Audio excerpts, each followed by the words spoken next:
بسم الله الرحمن الرحیم. نن زموږ د علم النحو 186 نمبر درس دی د حروف غیر عامله 14 نمبر درس په ان شاء الله موږ وایو حروف شرط. دا 14 دي دینه پس په ان شاء الله بس درې نور پاتې شي.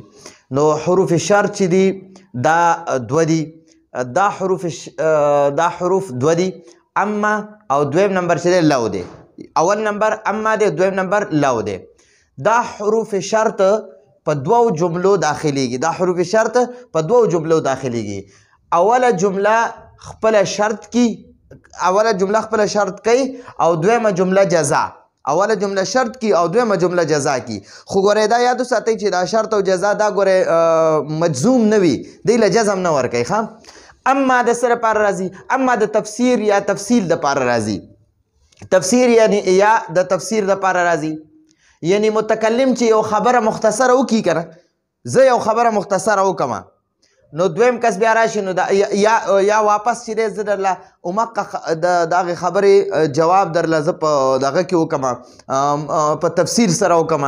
نو لکه یو خبره مې وکړه، مختصر مې وکړه، بیا مې درته د هغې وضاحت وکړو، نو دا د یوې خبرې د وضاحت دپاره دا اما تفسیر راځي. ٹھیک شو؟ اما حرف شرط راځي، یعنی متکلم چې یو خبره مختصر وکړي نو اما د هغې خبرې تفصیل کوي. لکه الله جل جلاله فرمایي فمنهم شقی وسعید.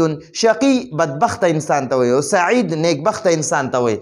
یعنی په انسانانو کې بعض بدبخته دي او بعض نیکبخته دي. نو اوس په د دې بدبختو الله پاک به دا بدبخته کوم ځای کې داخلوي او نیکبخته به کوم ځای داخلوي. نو اوس نو د دې نه پس په اما سره تفسیر شروع شو. ګورئ اوس څه وایي؟ فاما. نو دلته دا اما شرط راغی، دا اما حرف شرط دی، دا فا ورسره راله. نو اما چې دی که نه، اما سره اوس د دې شقي تفسیر کوي، د ده تفصیل بیانوي چې دا شقي به کوم ځای کې داخلېږي. فاما الذین شقوا ففي النار. نو وایي هغه خلک چې کوم بدبخته دي جهنم کې به وي. ټیک شوه؟ واما الذین سعیدوا. نو ګورئ اوس د دې اما سره، اما حرف شرط سره د سعیدو د نیکبخته خلکو ځای ښایي چې یاره دی له به الله کومه بدله ورکوي د نیکۍ په بدله کې. واما الذین سعیدوا، او هغه خلک کوم چې نیکان دي ففي الجنت، دی به جنت کې وي. نو تا ته دلته کې وایي نو څوک چې بدبخته دي هغوی به په جهنم کې وي، او څوک چې نیکبخته دي هغوی به په جنت کې وي. نو تا ته وایي چې دا اما نه دی، اما دا د یوې جملې د مختصرې جملې تفسیر درته کوي. د هغه مختصره جمله درته په وضاحت سره بیانوي. نو دا اما د مختصر جملې د وضاحت دپاره راځي. اما د مختصر جملې د وضاحت دپاره راځي. اوس دا لو چې دی، لو د څه لپاره راځي؟ لو د لو تفسیر درته اوس دویم نمبر وایي. دا لو په فعل ماضي هم راځي او په فعل مضارع هم راتلی شي. دا خو اکثر په فعل ماضي راځي، خو په فعل مضارع هم راتلی شي. خو دا لو چې دی که نه، دا لو د دویمې جملې د نفي دپاره راځي.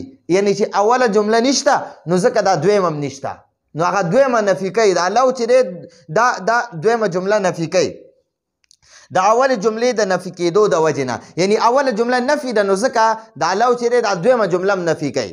اوله جمله نفي ده نو ځکه دا دویمه جمله هم نفي کوي. ټیک شوه؟ یعنی چې شرط موجود نه دی. دا شرط دا لو چې دی، لو او اما، دا اما عموما په دوو جملو داخليږي، اولې ته شرط وایي دویمې ته جزا وایي. او دا لو هم په دوو جملو داخليږي، اولې ته شرط وایي دویمې ته جزا وایي. نو شرط چې موجود نه وي که نه نو جزا به هم نه وي.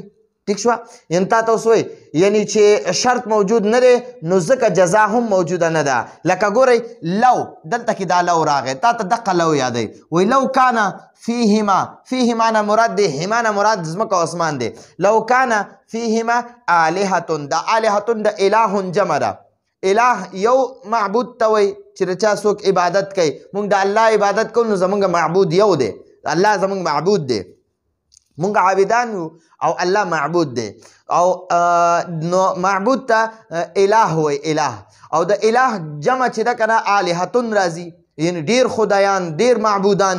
نو ګورئ لو کان فیهما آلهتون وایي که نه، که په دې ځمکه او اسمانونو کې دلته کې تا ته وایي اگر اگر د لو معنا ده اگر که په ځمکه او اسمانونو کې ډیر خدایان وي الا الله د الله نه علاوه لفسدتا. ګوره د فسدتا دا دویمه صیغه ده د مؤنث هغه. نو لفسدتا فسدنا نو فسدتا نو په دې دواړو کې به فساد راغلی وي په دې دواړو کې به خرابې راغلی و. په کم دواړو کې یعنې ځمکه او اسمان کې دې کې به که د الله نه علاوه نور خدایان وي که نه که په ځمکه او اسمان کې د الله نه علاوه نور خدایان وي نو په دې ځمکه او اسمان کې به هر وخت جګړې وي هر وخت به فساد و. نو د الله نه علاوه نور خدایان نشته ځکه په ځمکه کې فساد هم نشته. نو وګورئ دا اوله جمله نشته که نه دا اوله جمله نشته نو ځکه دا دویمه جمله هم نشته. ټیک شوه دا اوله جمله نشته ځکه دا دویمه جمله هم نشته.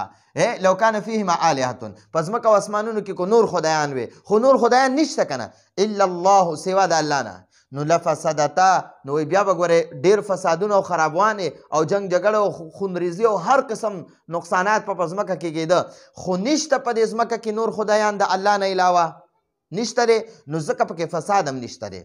یعنی که په دې ځمکه او اسمان په اسمان دواړو کې د الله نه علاوه نور خدایان وي نو په دې ځمکه او اسمان کې به فساد یعنی خرابې راغلی وي. ٹھیک شو دا د لو کان فیهما آلهة الا الله لفسدتا مطلب دی. نو وګورئ دا اوله جمله نشته نو ځکه دا دویم هم نشته. نو تا ته وایي چې دا لو چې دی که نه لو دا د دویمې جملې د نفي دپاره راځي دا دویمه جمله یې نفي کړه چې یاره دا کار نه دی شوی کار نه دی شوی. ټیک شوه ځکه نه دی شوی د اولې جملې د نفي د کېدو د وجې نه ځکه چې د اوله جمله نفي ده دا نشته دی که نه نو خرابي ځکه نه ده راغلی چې نور خدایان نشته صرف یو الله معبود دی.